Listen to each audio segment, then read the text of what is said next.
Yo, what's up guys, Prince Charming. Today we're gonna be checking out 10 kids who survived the impossible. This video is from top 10. I'm gonna leave a link in the description below. Make sure you check it out, guys. So these kids basically survived the impossible. They went through thick and thin. You know, when I was a kid, the worst trouble I've ever gone into was, you know, going to the local store and taking a candy bar. But these kids are in actual true life danger. So these are some real true life OG savages we're about to see right now, guys. So you're gonna enjoy this video. If you haven't done so yet, make sure you hit me with that follow on YouNow. I do daily live streams. I actually call you guys live on the air. So if you ever want a full call from me, follow me at Prince of Hawkham, link in the description below. Also, can I get a like on this video? Can you drop a like for your boy? You know it will really help me out if you drop a like. Also, make sure you subscribe and turn your post notifications on so you never miss one of my perfect, beautiful videos. And go ahead and comment something that you survived. I survived high school. Yes, I survived high school. High school is a very tough battle, but I made it through. I made it through. All I gotta do is be college now. But enough of me talking. Make sure you like, subscribe, and comment on this video. Let's check out these kids who survived the impossible. Coming in at number 10, we have Autumn VEATCH. What's up, Autumn In VEATCH? 2016, 16-year-old Autumn VEATCH was visiting her grandparents in Washington, but she went missing.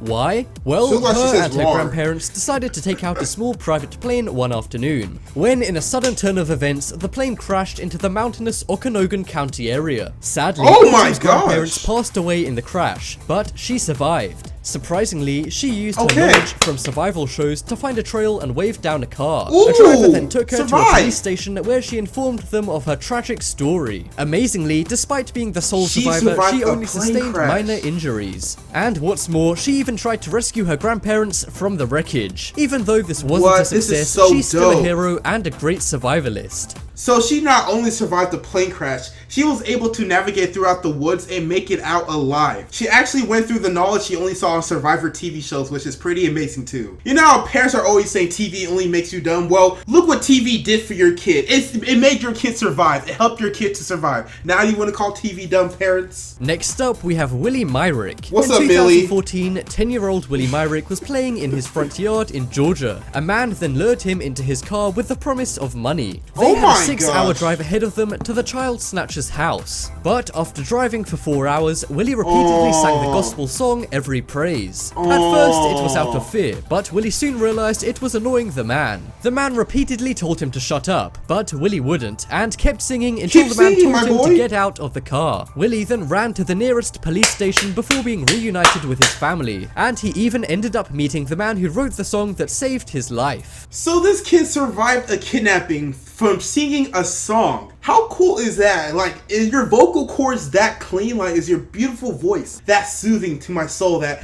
I will let you go if I'm trying to kidnap you? This is one of the stories that could have turned out bad, but luckily it has a good ending, you know? You got out safely. What were you singing? Frank Ocean? No, he's singing gospel. He's probably singing some Kirk Franklin. He's probably singing some Kirk Franklin. Next up, we have Joey Welch. If a zookeeper was jumped on by an alligator, their chances of surviving would be scarce. But what about if a 6-year-old had a nasty run-in with an alligator? In 2013, a 6-year-old boy from Florida named Joey Welch was at a wildlife sanctuary at Boynton Beach. He was getting ready to go canoeing with his dad when suddenly he fell off a dock into some shallow water. But as soon as he landed in the water, an alligator clung onto his arm. Joey's father jumped into the water and began kicking the alligator to get it off. After a few minutes of hitting and kicking the alligator, it finally released Joey. The doctor said it was a miracle the boy hadn't lost an arm. But on the contrary, the boy was totally unharmed. A crocodile or alligator, whatever they say. I don't know the difference between crocodile and alligator. Like, does it matter? I don't know how the boy kept his arm because I've seen many crocodiles and alligators, They literally grab you by something and twist that bitch off. Like, oh, thank God he kept his arm. Thank God. But what are these people? They probably said what they are, but are they Australian? Because I couldn't wrestle an alligator. I mean, clearly it feels my kid in danger. I could have, but wrestling an alligator is not an easy task. Next up, we have MAKENZIE WETHINGTON. What's up, In January MAKENZIE? 2014, 16-year-old MAKENZIE WETHINGTON was skydiving with her father. She jumped out of the plane and plummeted 4,000 feet. But there was one problem. Her parachute failed to open. She hit the ground, breaking many bones and damaging her liver and kidneys. But amazingly, she lived. The reason why she survived was because she passed out mid-fall. This relaxed her saved her bones life. and allowed her to land naturally, saving her life. While Mackenzie may not have had such a big role in saving her life as other kids on this list, she is still amazing. You're never going skydiving again after that happens to you. Like, you literally survived that. You're not going on a plane ever again. Imagine if she didn't pass out, she would have been a goner, because if you're still awake and you try to like block yourself from landing, you're gonna land the wrong way. But the point is, she passed out, so her bones were able to relax, so she landed in a way where it didn't really break anything vital, I'm guessing. Still, nonetheless, that's an amazing accomplishment. Being able to say, I survived a parachute jump without a parachute. I've survived a skydive fall. That's so crazily insane, guys. Next up, we have Rebecca Savarese. One morning, 12-year-old Rebecca Savarese was walking to her school in Massachusetts when suddenly a man in a truck pulled up next to her and showed her a pistol he had. He then got out and put the pistol to Rebecca's side, using the other hand to grab her backpack. He told her to walk towards the truck and get in, but Rebecca faked a stumble and managed to slip out of the backpack and run for her life. The man then got in his truck and fled, but not before Rebecca noted his driving license. With this and a clear description of him, Rebecca was able to lead police to Louis Lent. It was then discovered that he was a repeat offender and was charged with a variety of different crimes involving children. He is currently serving a 12-year sentence, and Rebecca is known as a local hero in her town, Pittsfield. That dude tried to flee, but he still got caught, because you look like a creep. He just looks like a pedophile. Like, those are the type of people you just look at once, you're like, yeah, you're probably a pedo. But thank God she got out safely. Thank God she got out safely. Like, she must have had them burners on her feet as soon as she hopped out the car. She must have went to dipping. Next up, we have Payton Bushnell. In 2012, a 4-year-old girl named Payton Bushnell was feeling unwell. Her parents couldn't work out why, so they took her to the doctor. The doctor gave Payton an x-ray and discovered something bizarre: 37 powerful magnets. Payton had swallowed some buckyball magnets, which 37 magnets in her lower intestine and 2 in her stomach. She was luckily rescued by some amazing surgeons who saved her life in an emergency operation. A head surgeon said it's a miracle that she's still with us. Since this incident, many states have banned buckyballs, deeming them too dangerous for kids. But the important thing is that Payton is alive and well. So she ate 37 magnet balls before realizing that's not probably a good idea. You know, kids do the darndest things. They put whatever in their mouth, so you always have to be aware of like what's around your kids. But 37? Come on, girl. You have to eat 37 of them to finally feel the effect. What are you, Magneto? Come on.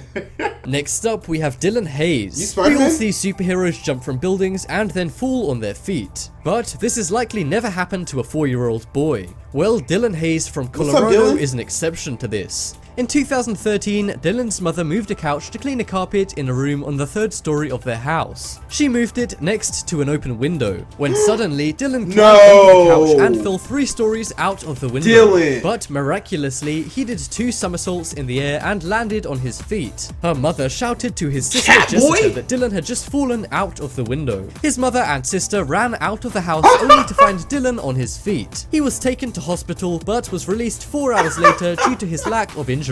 What? He fell, how many stories was it? Did they say 3 or 4? And he landed on his feet. And not only did he land on his feet, he did 2 front flips while doing this fall. I can't even do 1 front flip. And he's over here doing 2 of them and landing on his feet with no injuries. This guy is low-key a superhero. This is a superhero in the making. Hope the government is keeping an eye on him because he has some latent abilities that has yet to reach his maximum potential. Next up, we have YAHYA Abdi. What's up, YAHYA? 15-year-old YAHYA Abdi moved from Somalia to live in California. He had left Somalia as a refugee due to mass poverty and dangers in Somalia. While he did leave for a better life in Cali, one good thing YAHYA did leave behind was his mother. He was desperate to see his mother but had no money and couldn't afford a plane ticket. So instead, he snuck into an airport and got into the first plane he knew was going west. But how did he get into the plane? How do you sneak in he hid inside the plane's wheel well, clinging on for almost 6 hours. Due to the altitude, he froze and lost his hearing. When the plane landed at an airport in Hawaii, he was taken into medical care where he regained his hearing. He's lucky to be alive, but unfortunately has still not connected with his mother. Oh, that is so sad, not being able to see your mother to the point you get so desperate you cling onto an airplane. How do you still cling on? Is that how? Because when you're that high up, you're going to either freeze to death or suffocate or something like that. But my dude, come on, seriously, come on. Like, you couldn't just buy a ticket? He may not have money, but still, come on, don't cling onto an airplane.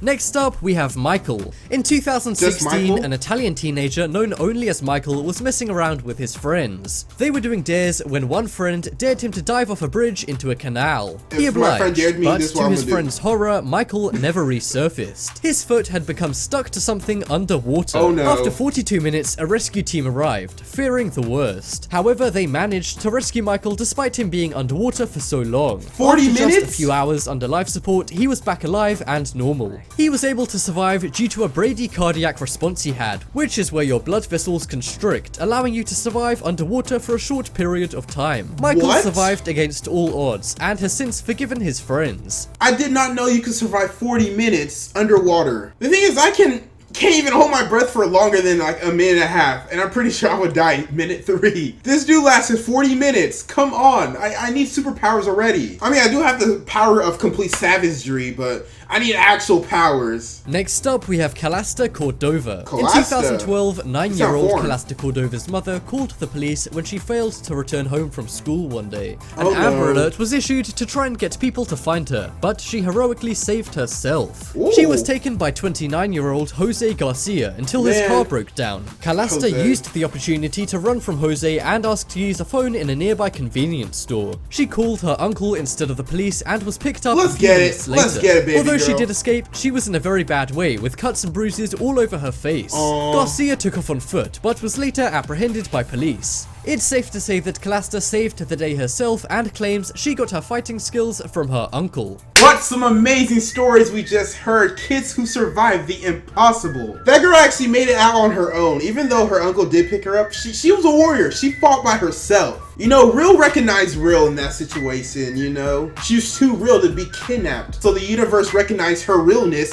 and basically set it up so she can escape. Because real recognized real. No, but that was it for this video, guys, and I hope you enjoyed it. So those kids really did survive the impossible. This wasn't like small things. These were big things. A girl survived the parachute? What? Come on, a skydive? But make sure you like, subscribe, and comment on this video if you want to reply from yours truly, Prince Charming. My name is Prince Ahakam. Stay charming, my friend.